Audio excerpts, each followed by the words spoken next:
సన్నిధిలోనికి ఎందుకు వచ్చి ఉన్నాము? ఆయన పుట్టినరోజు ఏం చేయడానికి వచ్చి ఉన్నాము? మనం ఆయన్ని ఆరాధించడానికి ఆయన సన్నిధికి వచ్చి ఉన్నాము. ఈ రోజు మాత్రమే కాదు కానీ ప్రతిసారి, ప్రతి రోజును కూడా, లేక వచ్చిన ప్రతిసారి కూడా మనం ఎందుకు వస్తాము అంటే ఆయన్ని ఆరాధించడానికి మాత్రమే వస్తూ ఉన్నాము. తర్వాత ప్రార్థించడానికి, లేకపోతే మన బాధలు చెప్పుకోవడానికి ఆయనతో వస్తాము. కానీ ఆయనతో ముచ్చటించడానికి, ఆయన ఆరాధించడానికి, మహిమపరచడానికి, ఘనపరచడానికి మనం సన్నిధికి వస్తూ ఉంటాము. సన్నిధికి మాత్రమే కాదు కానీ ఇంకెక్కడైనా ఆరాధన ఎలాగున మనం చేయవలను అనే దానిని గురించి ఈరోజు మాట్లాడుకుందామండి. క్రిస్మస్ అనగా ఆరాధన అని అర్థం. క్రీస్తుని ఆరాధించుట, క్రైస్ట్ మాస్ అనగా ఆరాధన, మాస్ అనగా ఆరాధన, క్రీస్తు ఆరాధన అనే అర్థం వస్తూ ఉన్నదండి క్రిస్మస్ అనే పదమునకు. ఆ పదమును గూర్చే మనం ఈరోజు తెలుసుకొని వెళ్దాము. మనందరికీ ఉండవలసిన ఆదిలో దేవుడు ఏర్పరచిన ఆ యొక్క గొప్ప విషయమును మనం ఈరోజు తెలుసుకొని, నేర్చుకొని ఫలించే వారిగా ఈ స్థలముల నుంచి వెళదామండి. అసలు ఆరాధన ఎలాగున చేయవలన, మనం ఎలాగున చేయాలి, ఎలా చేస్తారు? పాటలు పాడాలి అంటారేమో అనుకున్నానండి. ఆరాధన అంటే ఆత్మతో సత్యముతో చేయాలని ఒక అడుగు ముందుకు వేసే చెప్పారు సమాధానం. దానికి నేను ఆనందిస్తూ ఆయన స్తుతిస్తూ ఉన్నాను. హల్లెలూయా, హల్లెలూయా. ఆత్మతో సత్యముతో మనం ఆరాధించవలసిన వారమై ఉన్నాము. దేవుడు ఆదిలో కోరుకున్నది అదేనండి. ఆత్మతో సత్యముతో పూర్ణ మనసుతో పూర్ణ హృదయంతో ఆయన ఆరాధించవలనని ఆదిలో దేవుడు కోరుకొని ఉన్నాడు. అయితే కొన్ని వాక్కులను మీకు తెలియపరుస్తూ ఆరాధన ఎలా చేయాలి అనే విషయం మీకు తెలియపరుస్తానండి.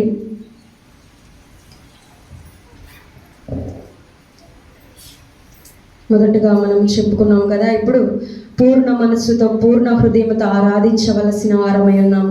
మార్కు సువార్త 12వ అధ్యాయం 30వ వచనం చూస్తే,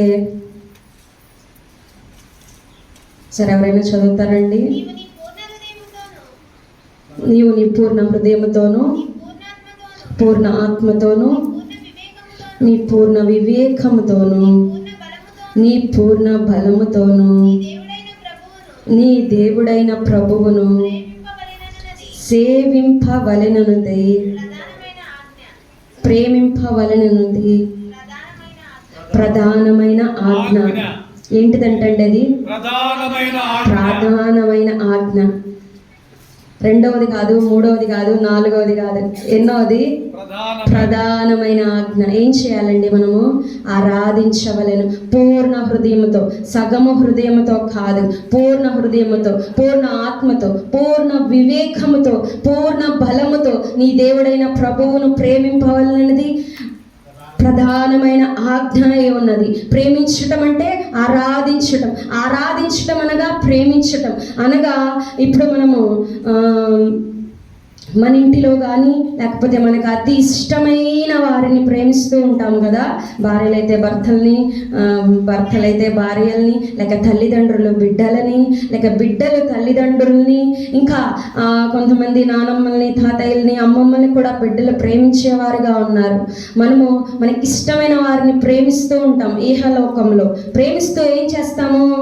ఇప్పుడు సపోజ్ తండ్రి ఉన్నాడు, కూతురు ఇష్టమైంది అనుకోండి, ఇంకా కూతురి ఆలోచనలే ఉంటాయి.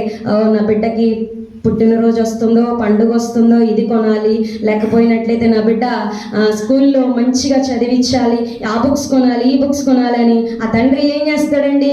అదే ఆలోచనలతో అతను పనులు చేసుకుంటూ ఉంటాడు. అబ్బో నేను అలాఖరికల్లా ఒక 10,000 నా బిడ్డ స్కూల్ ఫీజు కట్టాలి అని అదే ఆలోచనలతో ఉంటాడు. ఎందుకని అంతగా ఆలోచిస్తూ ఉన్నాడు? ప్రేమిస్తున్నాడు గనుక ఆలోచనలో ఆ బిడ్డే ఉండిపోయి ఉన్నది. అవునంటారా? మీరందరూ కూడా అలాంటి ప్రేమలే కలిగి ఉన్నారా మీ బిడ్డల ఎడల? లేక ఇంకా మీ కుటుంబంలో మన మనస్సులో ఎవరి మీద ప్రేమ కలిగి ఉంటామో వారి ఆలోచనలు, వారి తలంపులు, వారి గూర్చిన తపనే, వారి గూర్చిన పనులే మనము నింపుకొని ఉంటాము కదండి. మరి ఆయనను ఆరాధించేటప్పుడు మనం ఎలాగ ఉండవలెను? ఆత్మతో సత్యముతో. ఆలోచనలు, తలంపులు, ఊహలు, ఉద్దేశాలు అన్ని కూడా ఆయనను మనము ప్రేమిస్తున్నాము కనుక, ప్రేమ అనే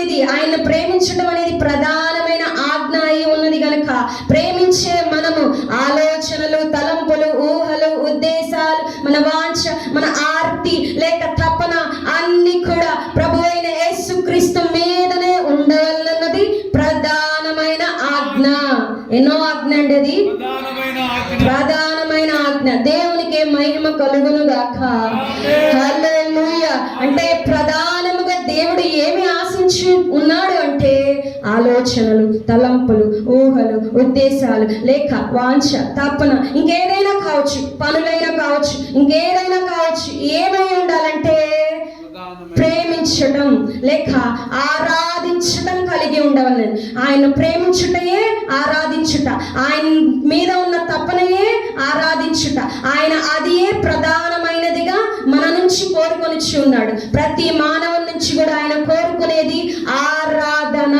ఆరాధన అనగా ప్రేమించటం. ప్రేమించటం అనగా బలముతోను, ఆత్మతోను, వివేకముతోను, అన్నిటితోను చేయటయే ప్రేమించుట. ఇప్పుడు ఆరాధించుట అంటే ఏంటి చెప్పి ఉన్నాను. చెప్పాలి, అందరు చెప్పాలి, మాట్లాడాలి నాతో. నేను ఒక్కదాన్ని కాదు, మనము మాట్లాడుకుందాము దేవుని గురించి. కాబట్టి మీరు మాట్లాడాలి నాతో. అన్ని విషయాలలో ఆయన ప్రేమ కలిగి ఉంటే ప్రేమించుటయే ఆరాధించుట. ప్రేమ అనగా బలము, వివేకము, జ్ఞానము, మనస్సు, అన్ని కూడా. ఇంకా వేరు ఏది ఉండకూడదు. మనసులో వేరొకటి చేస్తూ ఆరాధించకూడదు. ఓ నీ పనులలో పాపములు చేస్తూ ఆరాధించకూడదు. పాపము సాతాను సంబంధివే, చీకటి సంబంధివే. వ్యర్థుడుగా నీవు బ్రతుకుతూ నేను ప్రేమిస్తూ ఉన్నా, నేను ఆరాధిస్తున్నా అంటే అది వ్యర్థము. ఎంత మాత్రము దేవుడు కోరుకొనిది కాదు.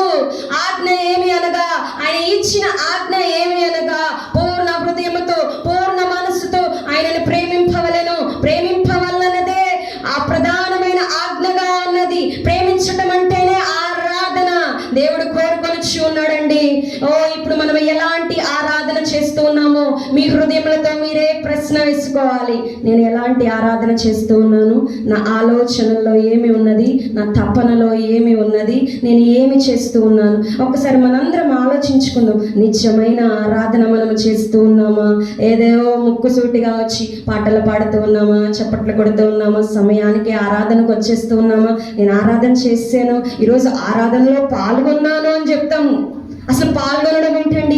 ఎప్పుడు ఆరాధనలోనే ఉండాలి మనము. ఆయన చెప్పుచూ ఉన్నాడు కదా, పూర్ణ హృదయము ఒక గంట ఒకలాగా, ఒక గంట ఒకలాగా ఉండదు. ప్రేమించే తండ్రి ఒక గంట సేపు ప్రేమించాడు బిడ్డని.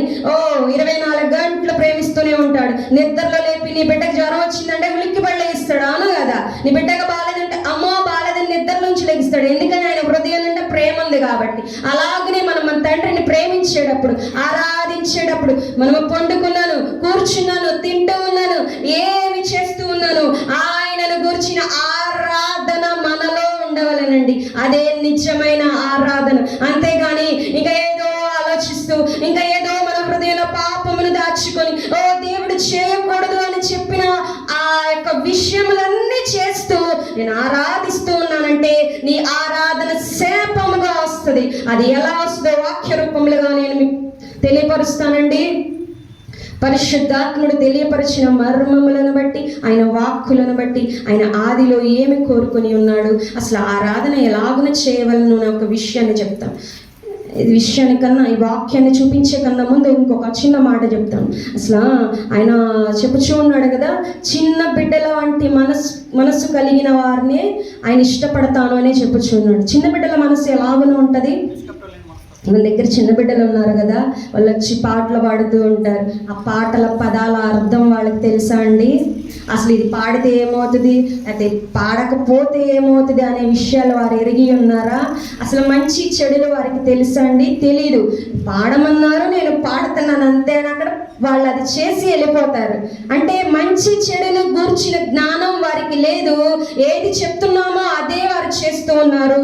దేవుడు మన నుంచి కోరుకునేది కూడా చిన్న బిడ్డల హృదయం కలిగి ఆరాధించుట. ఆరాధించుట అనగా ప్రేమించుట. ప్రేమించుట అనగా ప్రతి 24 గంటలు కూడా ఆయన మీద కలిగిన ధ్యాస కలిగి ఉండుట.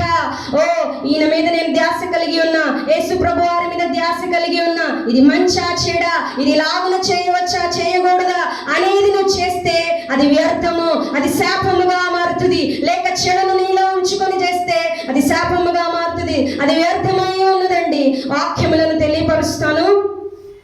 ఆదికాండము 3వ అధ్యాయం చూద్దామండి.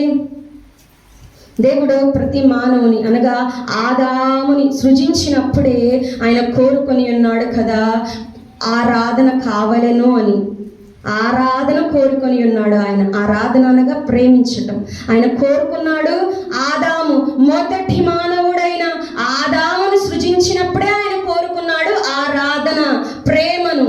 3వ అధ్యాయం చూస్తే దేవుడంట ప్రతిరోజు ఆదాముతో కలుసుకోవడానికి వస్తూ ఉంటాడంట. అనగా ఆయనతో మాట్లాడడానికి, ప్రేమించడానికి వస్తూ ఉంటాడంట. ఇద్దరు కలిసి ఇంకా ఏమి ముచ్చట్లు చెప్పుకుంటారో మరి యేసయ్య ఆదాము అండి. అసలు ఆ విషయాన్ని తలుచుకుంటేనే చాలా ఆనందము కదా మనకి. అలాగనిద్దరు ఒకరి విధంగా చెప్పాలి అంటే మన వాడుక భాషలో ఇద్దరు ప్రేమించుకోవడానికి కలుసుకుంటారనమాట. ఒకరి మనసు ఒకరు ఇచ్చిపుచ్చుకోవడానికి కలుసుకుంటారు. ఎవరెవరు? ఆదామును యేసయ్య. అలాగున ఉన్నది మొదటి మానవుని యొక్క మనసు. ఎలా ఉన్నది? తండ్రితో ఇచ్చిపుచ్చుకునేలాగున ఉన్నది, ప్రేమించుకునేలాగున ఉన్నది. దేవుడు మొదటగా అదే చేసి ఉన్నాడు, అదే కోరుకుని ఉన్నాడండి. 3వ అధ్యాయం 8వ వచనము చూస్తే, అయితే ఒకరోజు ఏం జరిగినదంటే చీకటిని, పాపమును, సాతానుడును, ఓ లోకము, మంచి చెడులు కలిగిన జ్ఞానము అనేది మానవునిలోనికి వచ్చి చేరిన వేళ ఏమి జరిగినదో చూద్దామండి. 3వ అధ్యాయం 8వ వచనము.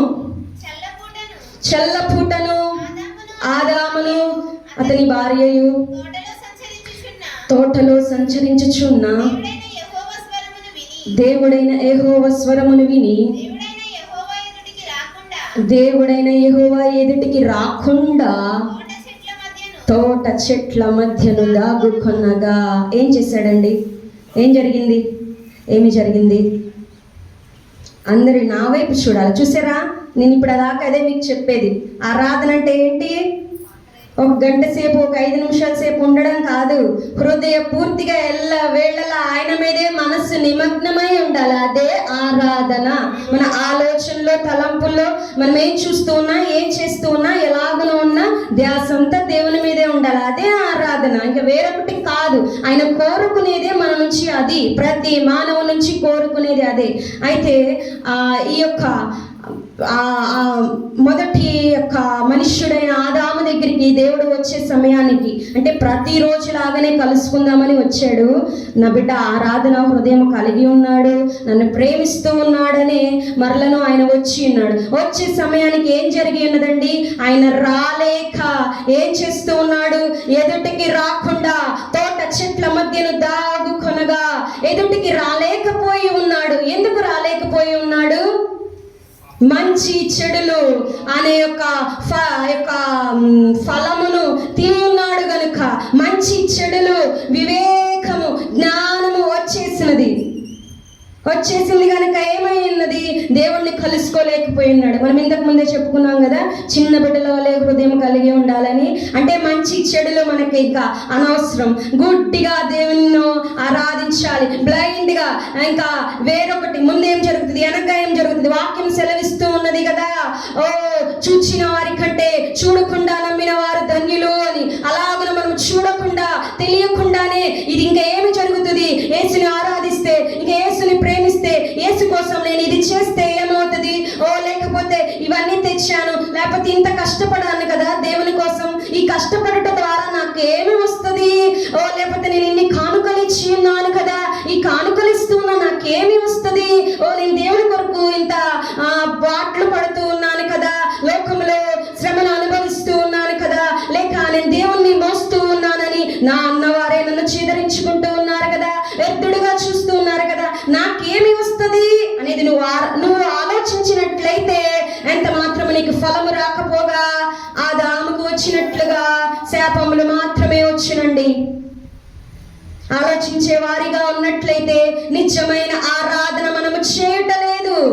నువ్వు ఆలోచించకుండా గుడ్డిగా దేవుని విశ్వసించిన వాడివైతే, హృదయంలో ఏ మంచి చెడులు నీకు లేనట్లయితే, ఆయన్ని ఆరాధించేవాడిగా నువ్వు ఉన్నావు, ఆయన గణపరిచేవాడిగా ఉన్నావు, ఆయన ప్రేమించేవాడిగా ఉన్నావు, ప్రధానమైన ఆజ్ఞను నువ్వు చేసేవాడిగా ఉన్నావు. చల్లపుట్టను దేవుడు వచ్చే సమయానికి ఆయన ఆదాము రాలేక, ఓ ఎదుటికి రాకుండా తోట చెట్ల మధ్యన దాగుకొనగా దేవుడు ఏమంటూ ఉన్నాడంటే 9వ వచనము, దేవుడైన యెహోవా ఆదామును పిలిచి నీవు ఎక్కడ ఉన్నావనెను.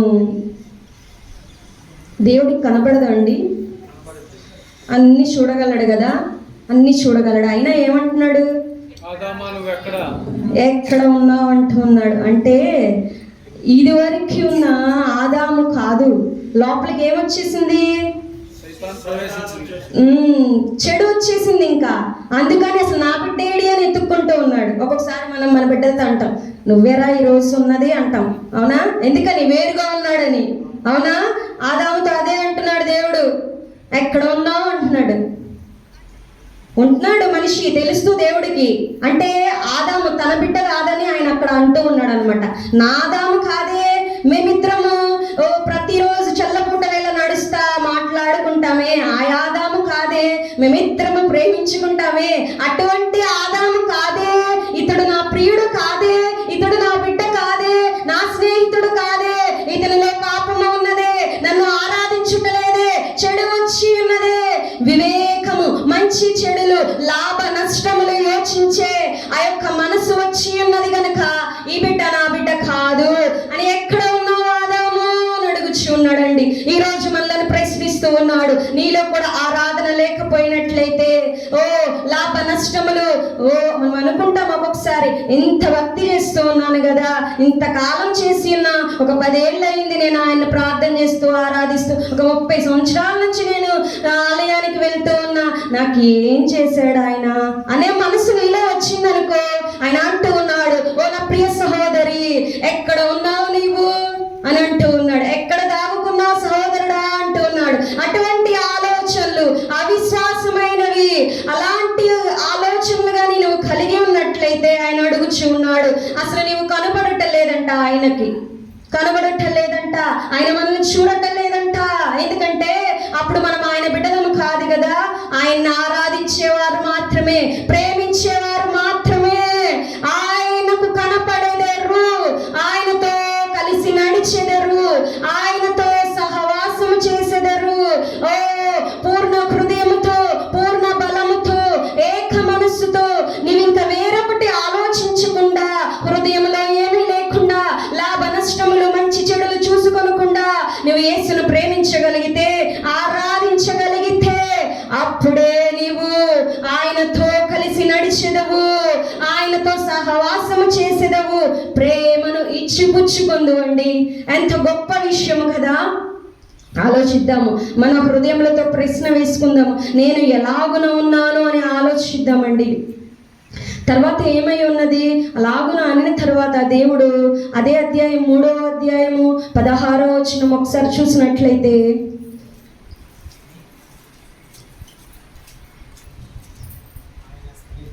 ఆయన స్త్రీతో నీ ప్రయాసమును నీ గర్భవేదనను నేను మిక్కిలి హెచ్చించేదను, వేదనతో పిల్లలను కందువు, నీ భర్త ఎడల నీకు వాంఛ కలుగును, అతడు నిన్ను ఏలునని చెప్పాను. ఇంతకన్నా ముందు సాతాన్ని శపిస్తాడు, అది వదిలేద్దాం, మనకి వాడితో సంబంధం లేదు. కానీ మనం మన గురించే మాట్లాడుకుందాం. స్త్రీని ఏమన్నాడు, ఏం చెప్తున్నాడు యెహోవా దేవుడు ఏం చేస్తున్నాడు, స్త్రీని శపిస్తూ ఉన్నాడు. ఏం చేస్తూ ఉన్నాడు, శాపం వస్తూ ఉన్నది. దేనికి వస్తూ ఉన్నది, పాపము చెడు లోపల ఉన్నది గనుక, ఆరాధించుట లేదు గనుక, ప్రేమించుట లేదు గనుక, తండ్రిని ఎదుర్కొనే అంత స్థితి నీవు కోల్పోయి ఉన్నావు గనుక ఏమి వచ్చును, శాపము వచ్చును. పాపము వల్ల మరణమే వచ్చును, పాపము వల్ల శాపమే వచ్చును. పాపము వల్ల వచ్చు జీతము ఏమై ఉన్నదంటే దేవునికి కనబడనంతగా వెళ్ళిపోదామండి. ఇంకెక్కడ మనం కనిపించమంట, దూరంగా వెళ్ళిపోతాం. ఎక్కడ ఉన్నామో అని ఎత్తుక్కుంటాడు దేవుడు. పాపం వల్ల ఏమొస్తుంది, ఆరాధన చేయకపోవడం వల్ల ఏమొస్తుంది, ప్రేమించడం పోవడం మూలంగా ఏమి వస్తుంది అంటే శాపమును, ఆ యొక్క దేవునితో దూరమును. ఇంకా ఎంత దూరం అంటే ఆకాశంలో ఇంకా లేక మనము భూమి మీద ఎక్కడో ఆ యొక్క ఏదైనా తోటలో ఉండవలసిన మనము ఈ నలుమూలలు ఎక్కడెక్కడో దూరముగా ఉండిపోయి ఉన్నాం. మరలా ఏదైనా తోటలోకి రాకుండా లేకుండా దేవుడు ఆ కంచె వేసేస్తాడు. కింద వచనాలు చూస్తే అంటే అంతగా ఆయనకి మనకి కంచెలు ఏర్పడిపోయేంత, అగాధం ఏర్పడిపోయేంత దూరము దేని వల్ల వచ్చినంటే చేయకూడదు అన్నది చేయడము ద్వారా, లోపల హృదయంలో తండ్రి లేకపోవడము ద్వారా, ఆరాధించకపోవడము ద్వారా, ప్రేమించకపోవడము ద్వారా అవన్నీ వచ్చును. ఆయన మనలను నుండి మొదటగా కోరుకున్నది ఏమై ఉన్నది అంటే, ప్రధానమైన ఆజ్ఞ ఏమై ఉన్నది అంటే ప్రేమించుట. ఆయనను ప్రేమించుట అనగా ఆరాధించుట. ఆదిలో కోరుకున్నది అదే. ఇంకా భక్తులు ఎలాగో నడిచి ఉన్నారో ఒక 2-3 వచనాలు చెప్పి ఇంకా ముగిస్తానండి. యెహోషువ గ్రంథం చూద్దాము. యెహోషువ గ్రంథము 24వ అధ్యాయము 14వ వచనం.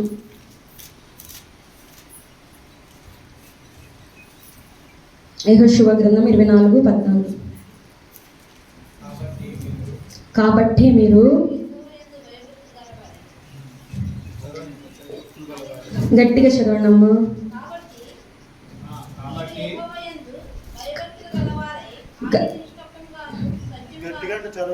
కాబట్టి మీరు యెహోవా యందు భయభక్తులు గలవారై ఆయనను నిష్కపటముగాను సత్యముగాను సేవించుచు మీ పితరులు నది అద్దరిని ఐగుప్తులోను సేవించిన దేవతలను తొలగద్రోసి యెహోవానే సేవించుడి. ఏం చెప్తూ ఉన్నాడండి? సేవించాలి పూర్ణ హృదయంతో సేవించాలి. ఎలాగనే సేవించాలి అంటే దూతలు, విగ్రహాలు, ఇక దేవతలు ఎవరైతే, ఇంకా దేవతలు విగ్రహాలు అనగా ఇంకా పాపము, చెడును, లోకము, ఇంకా ఏదైనా మనకి విరుద్ధముగా దేవునికి మనకు మధ్యలో ఏది ఉన్నదో కూడా అది ఒక విగ్రహమై ఉన్నది. అది త్రోసివేసి ఏం చేయమంటున్నాడు దేవుడు? సేవించమంటూ ఉన్నాడు. ఓ నువ్వు ప్రేమించుటయే ఆరాధించుట, ఆరాధించుటయే సేవించుట. సేవించుట అనగా ఏమి? సేవించుట అనగా అన్వయించుకొనుట అని అర్థం వస్తుంది. అనగా ఇంకా ఎలాగున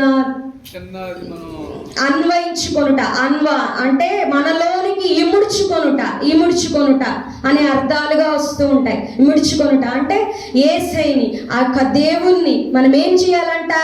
సేవించాలంట. ఆహారం తిన్నామనుకోండి ఏమవుతుంది? జీర్ణమై మన శరీరంలో కలిసిపోద్ది, వేస్ట్ అంతా పోతుంది. మిగతాదంతా ఏమవుతుంది? మన శరీరంలో శక్తిగా బలముగా ఇలా నిలబడి ఉన్నాము, శరీరము దాల్చి ఉన్నాము. ఎలాగున అంటే ఆహారము ద్వారా ఇవన్నీ కూడా జరుగుతాయి. అంటే ఎలాగున దేవుణ్ణంట మనం సేవించాలంట ప్రతిరోజు, ప్రతి నిమిషమును కూడా. ప్రేమించుట అనగా ఆరాధించుట అనగా సేవించుట అని అర్థమై ఉన్నది. ప్రతిరోజును కూడా విగ్రహములు మన ఎదుట ఏ దేవతలు ఉన్నవో, ఏ పాపము ఉన్నదో, ఏ చెడు ఉన్నదో, మంచి చెడులు ఏది లోకములో లాభ నష్టములు మనలో ఏమి ఉన్నవో వాటన్నిటిని కూరదోల్చి ఏం చేయాలి? యెహోవాను సేవించాలి. సేవించుటయే ఆయన కోరుకొనిచున్నాడు. ఎలాగున సేవించాలి? భయభక్తులు గలవారమై నిష్కపటముగా సత్యము గలవారై సేవించుచు. అంటే కపటము లేకుండా, మంచి చెడులు లేకుండా, లాభ నష్టములు చూసుకోనకుండా ఇది చేస్తే నాకేమొస్తుంది? ప్రతిరోజు హృదయం నిండా ఆయనే ఉన్నాడు కదా, ఏమి వస్తుంది? అనేక వాటిని చూసుకోనకుండా నిష్కపటముగా మనం ఆరాధించిన వారమైతే, ప్రేమించిన వారమైతే, సేవించిన వారమైతే ఆయన బిడ్డలమై ఉన్నామండి. ఆయన యొక్క దగ్గర సంబంధులమై మనము ఉన్నాము, స్నేహితులమై ఉన్నాము, ఆయన ప్రేమించే వారమై, ఆయన యొక్క ప్రేమికులమై మనము ఉన్నామండి. అలాంటి భక్తులని 2-3 చూపిస్తానండి. దానియేలు గ్రంథము 6వ అధ్యాయము 10వ వచనము.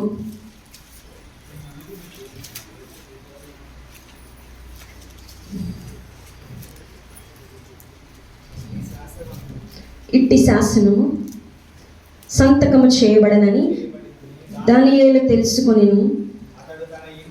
అతడు తన ఇంటికి వెళ్ళి యథాప్రకారముగా అనుదినము 3 మోకాళ్ళు తన ఇంటి పైగది కిటికీలు యెరూషలేము తట్టునకు తెరవబడి ఉండగా తన దేవునికి ప్రార్థన చేయుచు ఆయనను స్తుతించుచు వచ్చెను. ఆ మనుషులు గుంపు కూడి వచ్చి దానియేలు తన దేవునికి ప్రార్థన చేయటయు ఆయనను బతిమాలు కొనుటయు చూచి ఉన్నారంట. ప్రతిరోజు దానియేలు ఏమి చేస్తూ ఉన్నాడంటే మోకాళ్ళుని 3 సార్లు ఏం చేస్తూ ఉన్నాడు? ప్రార్థిస్తూ స్తుతిస్తూ ఉన్నాడు. ఒక రాజు ఒక శాసనమును ఇచ్చి ఉన్నాడు. ఏమని అంటే చేయకూడదు, ఆయన కట్టించిన విగ్రహానికే మొక్కాలి, లేకపోతే ఇంకేదో అధికారులు ఆ యొక్క శాసనమును ప్రకటన చేసి ఉన్నారు. అయినప్పటికీ దానియేలు ఏమి వాటిని వైపు చూడట్లా. ఏం చేస్తూ ఉన్నాడంటే వెళ్ళిపోయి అదా ప్రకారంగా తన పని తను చేసుకుంటూ ఉన్నాడు. ప్రార్థన అని ఒప్పుకొనుటయే ప్రేమించుట, అని గణపరచుటయే ప్రేమించుట, సేవించుట అదే ఆయన కోరుకునేది, అదే ప్రధానమైన ఆజ్ఞ. అది మనందరము అట్టిది చేస్తూ ఉన్నామా లేదా? ఆ ప్రధానమైన ఆజ్ఞను మనము కలిగి ఉన్నామా లేదా అని మన ప్రశ్నలకు సమాధానం వేసుకుందామండి. అలాగున ఆయన ప్రతికూల పరిస్థితుల్లో, అంటే పరిస్థితులు ఏమి అనుకూలించినప్పుడు కూడా ఆరాధించాడు చూసారా? ఆయన గొప్ప చేశాడు చూసారా? అంటే ఆరాధన అంటే పాటలు పాడలా, హృదయంలో గొప్ప చేశాడు, పలుకులో గొప్ప చేశాడు, జనములు ఎదుట, స్నేహితులు ఎదుట గొప్ప చేశాడు, భార్య ఎదుట గొప్ప చేసి ఉన్నాడు. అదే నిత్యమైన ఆరాధన.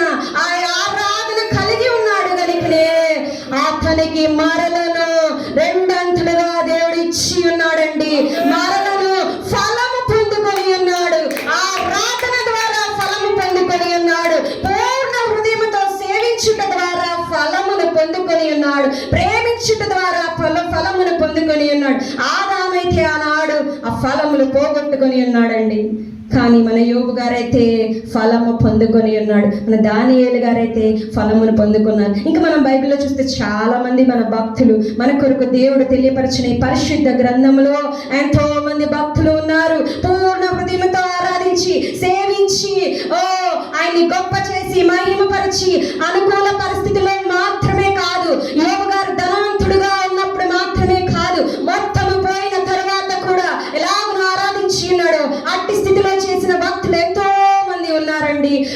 మనము ఎలాగో జీవించవలన అన్నది ఈ వాక్యమే మనకు బోధిస్తూ ఉన్నది. నువ్వు మంచిగా ఉందవా, చెడుగా ఉందవా, ఏ దారిలో నువ్వు వెళ్ళదు అని మొత్తము దేవుడు మనకి ఈ వాక్యంలో పెట్టి బయలుపరుస్తూ ఉన్నాడండి. ఇది చూస్తూ ఇందులో ఉన్న భక్తులు, ఇందులో ఉన్న ఆ యొక్క జీవితంలో మనం ఆచరణలో పెట్టుకున్నట్లయితే మనం ఎలా నడవాలనేది మనకు తెలియనండి. కానీ మనము వాక్యమును అనుసరించే వార్యముగా ఉండటం లేదు. ఎన్నో వాక్యములు వింటూ ఉన్నాం, ఎంతో బాధలు వింటూ ఉన్నాం. ఈ బోధ బాగుంది అని ఇంకా మార్క్స్ వేసే చోటే మనం ఉంటాం, కానీ ఒక అడుగు ముందుకు వేసి ఆచరణలో ఉండే వారిగా ఉండము. ఎప్పుడైతే ఆచరణ చేస్తారో ఫలమును పొందుకొని ఉంటారు. ఆ దానియేలు ఆచరించాడు, సేవించాడు, ఫలమును పొందుకొని ఉన్నాడు. యోబు సేవించాడు, ఆచరించాడు, తన జీవితంలో ఫలమును పొందుకొని ఉన్నాడు. ఇంకొక విషయమును, ఇంకొక భక్తుడిని చూపించి నేను ముగిస్తానండి. అపొస్తలుల కార్యం 7వ అధ్యాయము.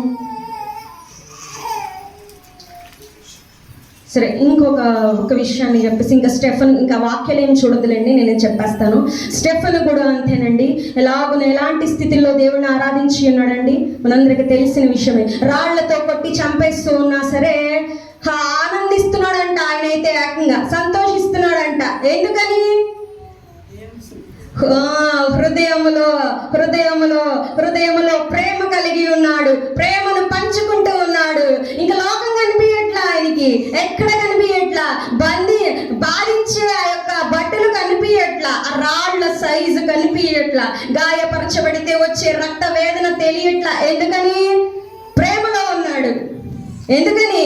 యేసుతో ప్రేమలో ఉన్నాడు. ఆయన ఆరాధిస్తూ ఉన్నాడు, ప్రధానమైన ఆజ్ఞను చేస్తూ ఉన్నాడు గనుక ఆయనకి ఏ బాధ తెలియట్లా, ఎక్కడ ఏ లోకము కనిపించట్లా. కాబట్టి ఆయన పరలోక రాజ్యంలో ఇప్పుడు తండ్రితో ఉన్నాడండి. ఇంకొక విషయం కూడా చెప్పి ముగిస్తానండి. మార్కు సువార్త 14వ అధ్యాయము 4వ వచనము.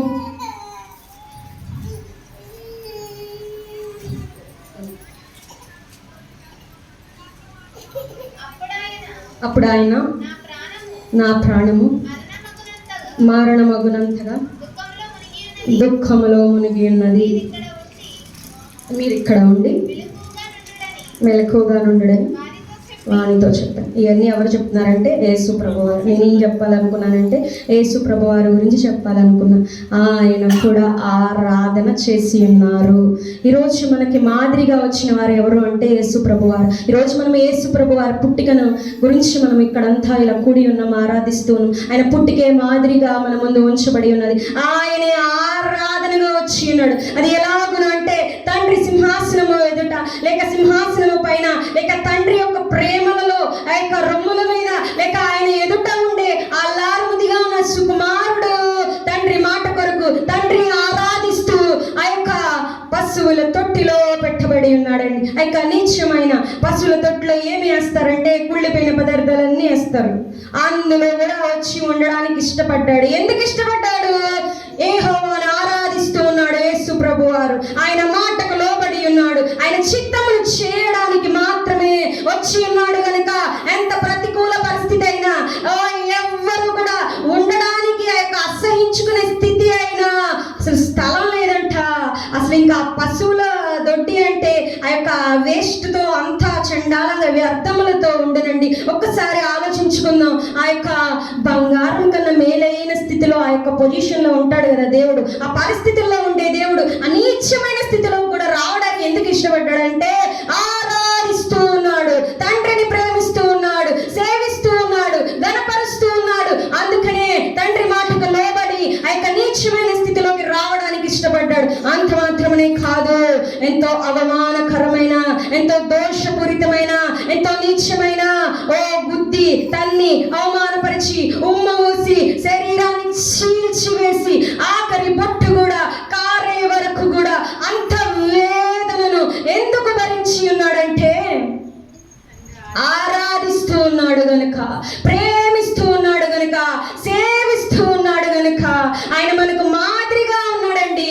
మనం ఎలాంటి స్థితిలో ఉన్నామో ఒకసారి మనందరం కూడా ఆలోచించుకుందాం. ఈరోజు మనందరం యేసు ప్రభుని పుట్టినరోజు లేకపోతే ఆయన వేడుక క్రీస్తుతో క్రిస్మస్ అని చేసుకోవడానికి వచ్చి ఉన్నాం. నిజంగా క్రీస్తు మనతో ఉండడం అంటే, క్రీస్తు మనలో ఉండడం అంటే ఆయన మాదిరి చూపి ఉన్నాడు కదా. అలాగ నడుచుకున్నట్టే ఆయన ఏది చేయమని ఉన్నాడో ఆయన ఆజ్ఞ చేయడమే, ఆయన మనలో ఉండుట, ఆయన మనలో పుట్టుట నిజమైన క్రిస్మస్ అర్థమై ఉన్నదండి. మనము నిజంగా ఆయన ఏమి చెప్పుచున్నాడో అది చేసిన వారమైతే నిజమైన క్రిస్మస్ ని చేసిన వారమై ఉన్నాం. ఆయన ఎలాగో నేహలోకమందు బ్రతికి ఉన్నాడో, ఏ మాదిరిని చూపి ఉన్నాడో ఆ మాదిరి మనము చేసినట్లయితే నిజమైన క్రిస్మస్ ని చేసిన వారమై ఉన్నాం. ఆయన ఏం చేస్తూ ఉన్నాడు? తండ్రిని ఆరాధిస్తూ ఎట్లాంటి నీచమైన స్థితికైనా తగ్గించుకోవడానికి ఒప్పుకొని చేస్తూ ఉన్నాడు. ఇంకా ఆయన ఏం చేస్తూ ఉన్నాడు? ఎంత బాధనైనా భరిస్తూ ఉన్నాడు, ఎంత అవమానమైన భరిస్తూ ఉన్నాడు. గుద్ది తోసి నీచముగా అవమానిస్తూ ఉన్నారండి, ఆయన సహిస్తూ ఉన్నాడు. ఎందుకంటే ఆరాధిస్తూ ఉన్నాడు, ఆరాధిస్తూ ఉన్నాడు, ఆరాధిస్తూ ఉన్నాడు. ఆయన పైనుండి వచ్చేటప్పుడే ఆయనకు తెలుసు కదా ఇలాంటివి జరుగుతాయని.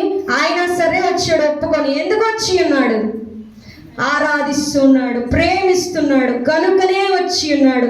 ఆయన మాదిరిగా ఉంచుకొని మనము ఆయనను మనలో ఉంచుకోవాల్సిన మనము ఏమి చేయాలంటే చిన్న బిడ్డల హృదయమై ఎలా నష్టములు చూసుకొనక చూచి నమ్మడము కాదు కానీ, లేక అనుకూల పరిస్థితుల్లో మాత్రమే కాదు కానీ, అన్ని మంచిగా ఉన్నప్పుడు చేయడము మాత్రమే కాదు కానీ, ఇది నీచమైనది, ఇది చేయలేనిది, ఇది చేయరానిది, ఇది నా వల్ల కానిది, ఇది అసలు నా వల్ల నేను ఎంత మాత్రము ఊహించుకున్న విషయము నా ముందుకు వచ్చేసినది. ఒకసారి మనం అంటూ ఉంటాం, ఇది అసలు నేను ఊహించలేదండి, ఇలా వచ్చేసిందండి ఈ సమస్య అంటాం. అలాంటి పరిస్థితుల్లో కూడా నువ్వు ఆయన ఆరాధిస్తేనే యేసు ప్రభు బిడ్డలతో ఆయన యొక్క మాదిరి కొనసాగించిన వాడవతో ఆ పరిశుద్ధుల లెక్కలో నువ్వు చేర్చబడతావు. నిజమైన ఆరాధనకు అర్థము ఏమి అనగా ఆయనను ప్రేమించుటయే, ఆయనను ఆరాధించుటయే, ఆయనను సేవించుటయే.